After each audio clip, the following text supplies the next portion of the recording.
नमस्कार दोस्तों, बीटू की कहानी में आपका स्वागत है। बहुत दिनों से एक बात कहना चाह रहा था। कार्तिक ने फिल्मी अंदाज में संजना का हाथ अपने हाथ में लिए कहा। कार्तिक कुछ और आगे कह पाता इससे पहले ही संजना ने मजाकिया लहजे में कहा, अगर एक स्मार्ट लड़की को कुछ कहना हो तो लड़के के लिए सबसे ज़रूरी बात आई लव यू ही होती है, और वह तो तुम 3 साल पहले ही बड़े अच्छे से कह चुके हो। कार्तिक बालों में हाथ घुमाते और गाल पर एक हाथ से खींचते हुए संजना आगे कहती है, आई लव यू ही क्या, तुम उससे भी ज़्यादा कह चुके हो। संजना की बातों को मानो अनसुना सा करते हुए कार्तिक अपने में ही कुछ खो सा जाता है, मानो वह अपने सवालों का खुद ही जवाब तलाश कर रहा हो। कार्तिक के फिल्मी हीरो वाले सीरियस पोज को देखते हुए संजना कहती है, ऐसा क्या हुआ, तुम तो चुप्पी ही साध गए। चलो बताओ क्या कहना चाहते हो। अब संजना को सीरियस होते देख कार्तिक ने तुरंत ही बात को बदलते हुए कहता है, चलो रहने दो, फिर बाद में बताऊंगा, इतनी भी सीरियस होने की बात नहीं है। कार्तिक कुछ और कहना इससे पहले ही संजना बोलती है, इट इज नो गुड, तुम हमेशा ऐसे ही करते हो। जब कुछ बताना नहीं होता तो कोई बात चालू ही क्यों करते हो। अब संजना के मूड को बदलते हुए देखकर कार्तिक कहता है, बिना सुने तो तुम इतनी नाराज हो रही हो, सुनकर न जाने क्या करोगी। तुरंत जवाब देते हुए संजना कहती है, यदि अच्छी बात होगी तो प्यार भी मिल सकता है, और कुछ बकवास हुई तो एक चाटा भी। संजना के मूड को कुछ नॉर्मल देख कार्तिक कहता है, सच में कहूँ जो मैं कहना चाहता हूँ। संजना, हाँ कहो ना, क्या बात है। कार्तिक, लेकिन एक शर्त है, अगर मंजूर हो तो बात शुरू करूं। संजना, अगर फालतू की कोई शर्त है तो बिल्कुल नहीं मंजूर। कार्तिक, यार हद है, एकदम छोटी सी शर्त है। संजना, चलो मंजूर, बोलो अब। संजना की शर्त वाली बात को मानने के बाद कार्तिक मन ही मन अब यह सोच रहा था कि संजना को यह बात कैसे कहूँ जिससे वह मेरे मन में जो है वह समझ सके, क्योंकि शब्दों की कुछ सीमाएं तो हमेशा ही होती है। शब्द हमेशा आपकी भावनाओं को पूर्णता में अभिव्यक्त नहीं कर पाते। व्यक्ति चाहे जितना सोच ले, पहले से तैयारी कर ले, लेकिन जो वह सोचता है उसको शब्दों के जरिए नहीं बता सकता। कार्तिक की कुछ पल भर की चुप्पी को देखकर संजना के मन में भी सैकड़ों बातें आने जाने लगी, जैसे कोई रिमोट के चैनल बदल रहा हो। एक बात को कहते हुए कार्तिक भी कुछ सहज महसूस नहीं कर रहा था। इतना नर्वस तो वह उस समय भी नहीं था जब उसने संजना को प्रपोज किया था। एक छोटी खामोशी को तोड़ते कार्तिक संजना के हाथ को पकड़ते हुए कहता है, शर्त के अनुसार तुम आज इस बात पर कोई रिएक्ट नहीं करोगी। आज रात के बाद कल हम इस बात पर बात करेंगे। संजना, ओके, अब आगे की तो कुछ बोलो।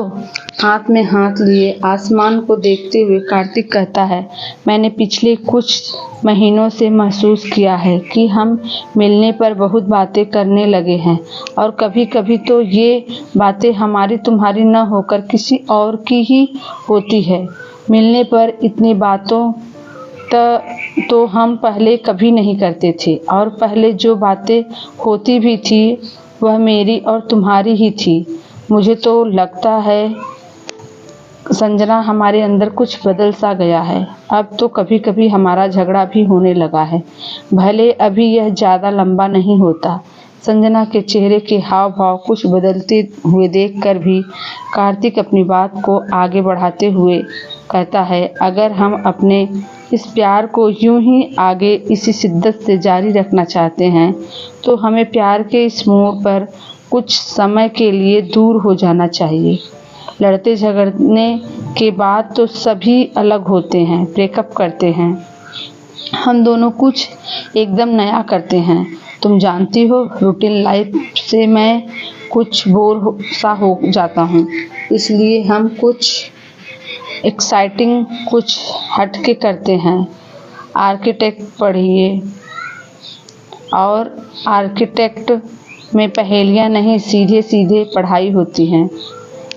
इसलिए तुम ही बताओ ऐसा क्यों है? कार्तिक कुछ बोलता है, इससे पहले संजना कहती है, जो तुमने कहा था वह तो सोचा ही, साथ ही मैंने यह भी सोचा कि अपने रिलेशन के पिछले 3 सालों में वैसा व्यवहार एक दूसरे से बिल्कुल नहीं किया जो किसी प्यार करने वाले में 1 साल के अंदर ही होने लगता है।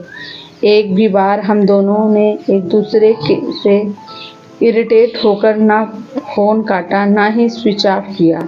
न तुम कभी मुझसे गुस्सा हुए और न ही मैं तुमसे। फिर न जाने तुम क्यों ब्रेकअप और सारी संजना की सारी बातों को हमेशा की तरह उसी तल्लीनता से सुनकर कार्तिक कहता है, संजना तुम जो कह रही हो मेरे मन भी यही सब बातें आई थी। तुमसे अलग होने की बात करने से पहले मैं भी यही सोचता रहा कि अगर 2 प्यार करने वाले मिलने पर ज़्यादा बात करने लगे, थोड़ा सा बहस करने लगे, थोड़ा सा लड़ लें, तो इसमें क्या गलत है? कार्तिक कुछ और कहता, इसके बीच में ही संजना कहती है, वो तुम्हारा मतलब है हमारे बीच अब एहसास नहीं बचा या प्यार नहीं है? कार्तिक नहीं, मैंने ऐसा कब कहा कि हमारे बीच प्यार नहीं, बल्कि मैं ऐसा इसलिए कह रहा हूँ कि जो हमारे बीच एहसास है, प्यार है, वह बरकरार रहे। संजना अभी बहुत कुछ है हमारे बीच जो हमें एक दूसरे की ओर आकर्षित और रोमांचित करता है। मैं यही चाहता हूँ कि यही एहसास बना रहे। संजना, तो अब तुम ही बताओ कि हमें क्या करना चाहिए? कार्तिक, हमें कुछ दिनों या महीनों के लिए दूर हो जाना चाहिए ताकि फिर से हम एक दूसरे से कुछ अजनबी हो सकें। कुछ दिनों की दूरी फिर से वह आकर्षण या कशिश पैदा करेगी जहां शब्दों की फिर कम ही ज़रूरत होगी, और जितनी बात हम दोनों के फिर से मिलने पर होगी वह मेरी और तुम्हारी ही होगी, क्योंकि कुछ दिनों का अजनबीपन से बहुत कुछ हम दोनों के पास होगा जो हम एक दूसरे से सुनना और बताना चाहेंगे। संजना, ठीक है, मान लिया तुम चाहते हो कि हंसते हंसते कुछ समय के लिए हम दूर हो जाएं, एक अच्छे रिलेशन को और मजबूत करने के लिए, पर ये होगा कैसे? संजना कार्तिक के इस प्रपोजल को दिल से स्वीकार कर पाई थी या नहीं, पर कार्तिक के इस दिमागी फितूर को मानते हुए मुंबई में उसने अपना कोर्स ज्वाइन कर लिया। संजना नई जगह, नए दोस्तों और पढ़ाई में कुछ व्यस्त से हो गई थी, पर रात में कार्तिक को यादें हमेशा उसके साथ रहती थी। कार्तिक और संजना को दूर हुए अभी 2 महीने ही हुए थे, पर कार्तिक का 6 महीने बाद मिलने का वादा जवाब देने लगा।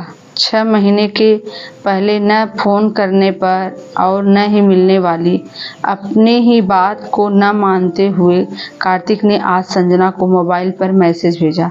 कुछ घंटे के इंतज़ार के बाद उसने फिर मैसेज भेजा, पर पहले मैसेज की तरह ही दूसरा मैसेज न तो रिसीव हुआ और न ही कोई जवाब आया।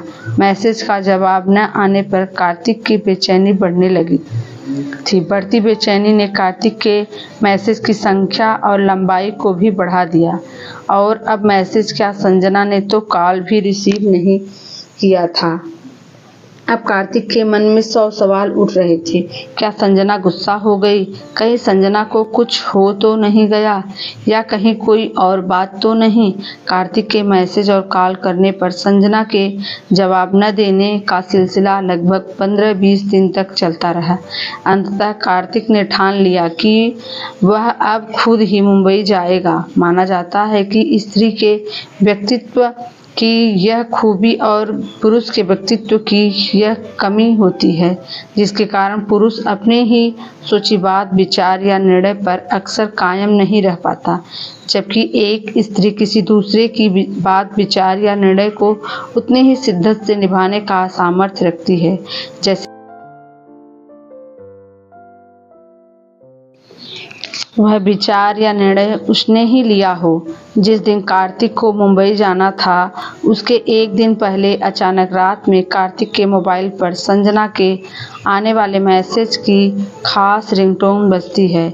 इतने लंबे इंतजार के बाद संजना के मैसेज आने से मोबाइल की स्क्रीन के साथ कार्तिक की आंखें भी चमक रही थी, पर मैसेज में न जाने क्या लिखा हुआ था। जैसे जैसे कार्तिक मैसेज की लाइन पढ़ रहा था, पढ़ने के बाद उसके चेहरे की रंगत भी उड़ती जा रही थी।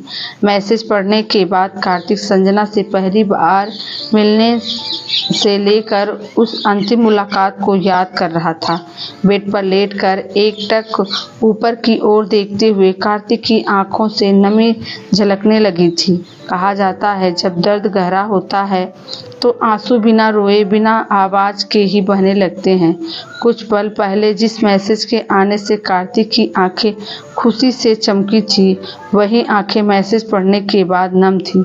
संजना के मैसेज को कई बार पढ़ने के बाद भी कार्तिक को यकीन नहीं हो रहा था कि यह सब सही है। डियर कार्तिक, इतने दिनों से तुम मैसेज और कॉल कर रहे हो, पर मैंने कोई जवाब नहीं दिया।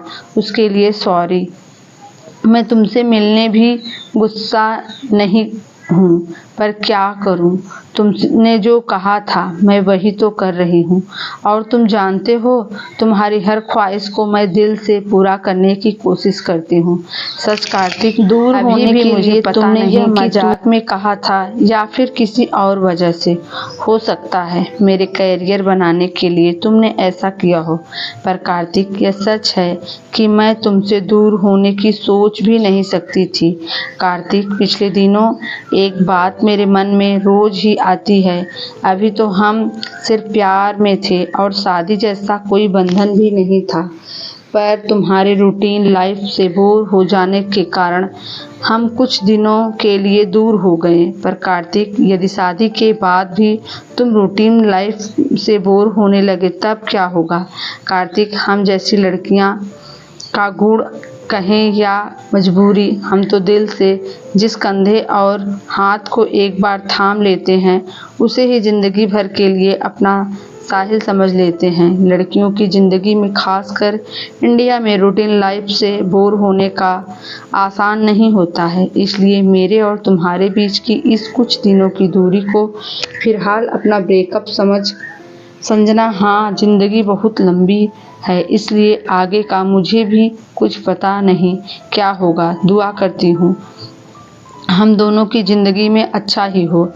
अब मैसेज और कॉल नहीं करना, क्योंकि तुम्हारे सवालों और बातों का मेरे पास इस मैसेज के अलावा कोई और जवाब नहीं है। लव यू, तुम्हारी संजना है। यह थी मेरी जीवन की सबसे दिलचस्प प्रेम कहानी।